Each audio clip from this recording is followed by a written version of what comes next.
दलदल से निकालकर दिखाई थी राह।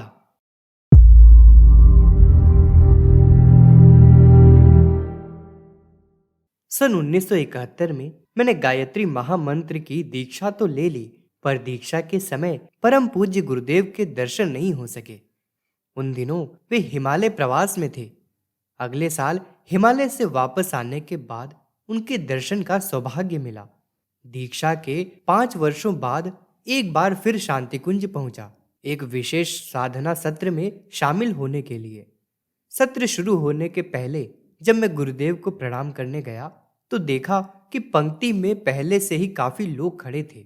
मैं सोचने लगा कि ऐसी परिस्थिति में कुछ व्यक्तिगत बातें करना चाहूं तो कैसे करूं। जब मैं परम पूज्य गुरुदेव के सम्मुख पहुंचा तो मुझे एक नजर देखकर ही मेरी मनस्थिति समझ गए।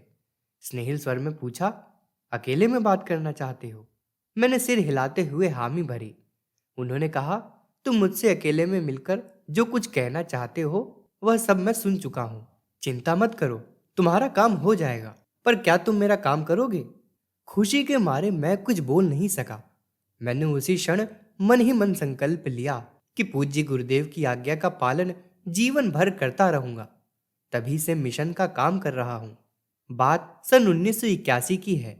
सुपौल से लगभग 7 से 8 किलोमीटर की दूरी पर एक गांव है, गोरा मान सिंह। वहां के मुखिया ने गायत्री महायज्ञ के आयोजन का आग्रह किया था।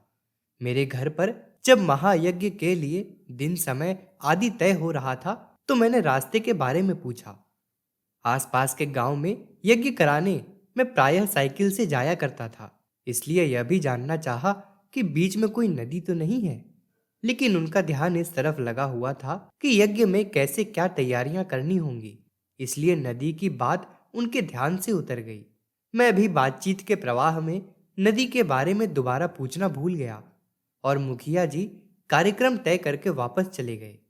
मैं निर्धारित तिथि के एक दिन पूर्व घर से चला, पर रास्ते में ही शाम हो गई। सूर्यास्त के बाद आवाजाही कुछ कम पड़ने लगी। शाम के कुछ और गहरा हो जाने के बाद रास्ता सुनसान पड़ गया। आगे की बस्ती में कच्ची सड़क के किनारे कुछ लोग खड़े खड़े आपस में बातचीत कर रहे थे। उन्होंने मुझे रोककर पूछा, कहाँ तक जाना है पंडित जी? मैंने कहा, गोरा मान सिंह। गांव का नाम सुनते ही उनमें से एक बोल पड़ा, पंडित जी, गोरा मान सिंह तो यहाँ से बहुत दूर है। आगे का इलाका भी ठीक नहीं है। रास्ते में कहीं लूटपाट छीना झपटी करने वालों से सामना हो जाए तो क्या करेंगे? अच्छा यही होगा कि आप हमारे यहाँ ही रात्रि विश्राम कर लें। पर मुझे तो पूज्य गुरुदेव के काम से जाना था। उन सबको समझा बुझाकर धन्यवाद देकर आगे बढ़ चला। आगे चलकर एक गांव मिला, रजवा। वहां पहुंचकर देखा सामने एक बड़ी सी नदी है। नदी के किनारे पहुंचकर देखा एक नाव लगी है। मैंने इधर उधर नजर दौड़ाई। दाहिनी ओर थोड़ी ही दूरी पर घुटने भर की धोती पहने एक ग्रामीण खड़ा था। मैंने पास जाकर पूछा, यह नाव किसकी है? उसने कहा, नाव तो मेरी ही है, कहिए क्या बात है? मैं बोला, भैया मुझे गोरा मानसिंह जाना है, क्या आप मुझे नदी के उस पार पहुंचा देंगे?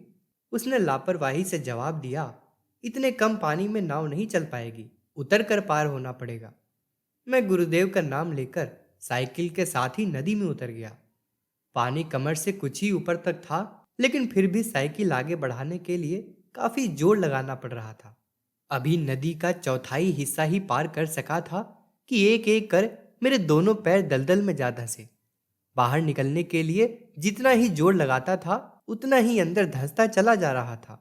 जब जांघ तक का हिस्सा कीचड़ में धंस गया तो मेरी हिम्मत जवाब देने लगी। भयाक्रांत मन भी यह मान चुका था कि अब किसी भी पल मेरी जीवन लीला समाप्त हो सकती है। व्यक्ति को अपने जीवन के अंतिम क्षण में किस प्रकार की अनुभूति होती है, इसका आभास मुझे उन पलों में होने लग गया था। सारे शरीर में जैसे बिजली सी कौंध गई थी। पिछला पूरा जीवन एक बारगी आंखों के आगे नाच उठा। कितने सारे काम पड़े हैं। मेरे मर जाने के बाद उन छोटे छोटे बच्चों का क्या होगा? हताशा के इस दौर में पूज्य गुरुदेव की बात याद आई। उन्होंने कहा था कि वे हमेशा हमारे आगे पीछे रहेंगे, विपत्तियों से हमारी रक्षा करेंगे। दूसरे पल मन में यह विचार उठा कि संत स्वभाव के हैं, इसलिए दिलासा दे दिया होगा। अब इतनी दूर वे बचाव के लिए कैसे आ सकते हैं? कीचड़ अब कमर से ऊपर आ चुका था। तभी दो लोग दूर से आते दिखाई पड़े। उनमें से एक ने ऊंची आवाज में पूछा, सुनो भाई, क्या तुम किसी खतरे में पड़े हो? मैंने जोर जोर से हाथ हिलाते हुए कहा, जी हाँ भाई साहब, मैं भयानक दलदल में फंस गया हूँ, कृपया करके मुझे बचा लीजिए। मेरी बात सुनकर वह अपने साथी को पीछे छोड़कर तेजी से दौड़ पड़ा। पास पहुंचकर उसने एक हाथ से लगभग पूरी तरह से डूब चुकी साइकिल थामी और दूसरे हाथ से मुझे एक ही झटके में कीचड़ से बाहर निकालकर किनारे की ओर बढ़ चला। ऊपर से दुबले पतले दिखने वाले उस आदमी की अंदरूनी ताकत देखकर मैं मन ही मन उसकी प्रशंसा कर रहा था। किनारे पर पहुंचकर मैंने उसे हृदय से धन्यवाद दिया। थोड़ी देर बाद मेरे सहज हो जाने पर उसने पूछा, कहाँ से आए हैं, कहाँ जाना है, क्या काम है? मैंने उसे बताया कि मुझे गोरा मानसिंह के मुखिया जी के यहाँ यज्ञ कराने जाना है। उसने कहा, चलिए मैं आपको वहां तक छोड़ देता हूँ। वह अपने मित्र के साथ आगे आगे चल रहा था।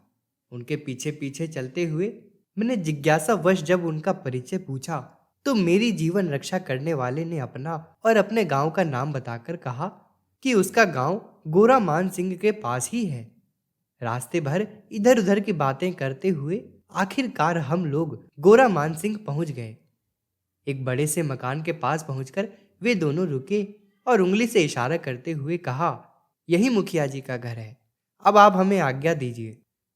कृतज्ञता के भाव से भरकर मैंने हाथ जोड़ते हुए कहा, आपका यह उपकार मैं कभी नहीं भूलूंगा। आप दोनों कल के यज्ञ में आएंगे तो मुझे बड़ी प्रसन्नता होगी। उन्होंने सहमति सूचक मुद्रा में गर्दन हिलाई और आगे बढ़ चले। मैं मुखिया जी के घर की ओर बढ़ा। मुखिया जी अपने दालान पर बैठे मेरी ही राह देख रहे थे। मुझे देखते ही उन्होंने उठकर मेरा स्वागत करते हुए कहा, मैं शाम से ही आपकी राह देख रहा था, रास्ते में कहीं कोई दिक्कत तो नहीं हुई? उनका इतना पूछना भर था कि मैं बोल पड़ा, मैं तो आज मरते मरते बचा हूं मुखिया जी। मुखिया जी ने अचकचाकर पूछा, क्यों, क्या हुआ? मैंने भयानक दलदल से उबरने का अपना सारा वृत्तांत एक ही सांस में कह सुनाया। मुझे बचाने वाले उस व्यक्ति का तथा उसके गांव का नाम सुनकर मुखिया जी चौंक पड़े। उन्होंने कहा, यहाँ न तो इस नाम का कोई गांव ही है और न आसपास के गांव में ऐसा कोई आदमी। मुखिया जी की इस बात पर भी घोर आश्चर्य हो रहा था कि उस व्यक्ति से मेरी सारी बातचीत हिंदी में होती रही। जब मुखिया जी ने मुझे यह बताया कि आसपास के किसी भी गांव में एक भी व्यक्ति खड़ी बोली का जानकार नहीं है, तो मेरे भी आश्चर्य का ठिकाना नहीं रहा। सोचने की मुद्रा में मेरी आंखें बंद हो गईं। मुझे लगा कि सामने परम पूज्य गुरुदेव खड़े हैं।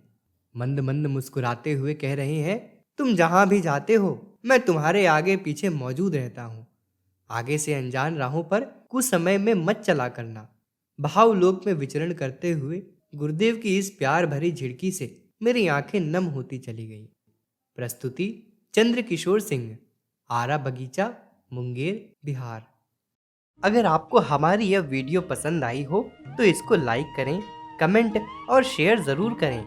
साथ ही हमारे YouTube चैनल ऋषि चिंतन को सब्सक्राइब कर बेल आइकन भी दबाएं ताकि आपको आने वाले वीडियोस की नोटिफिकेशंस मिलती रहें। धन्यवाद।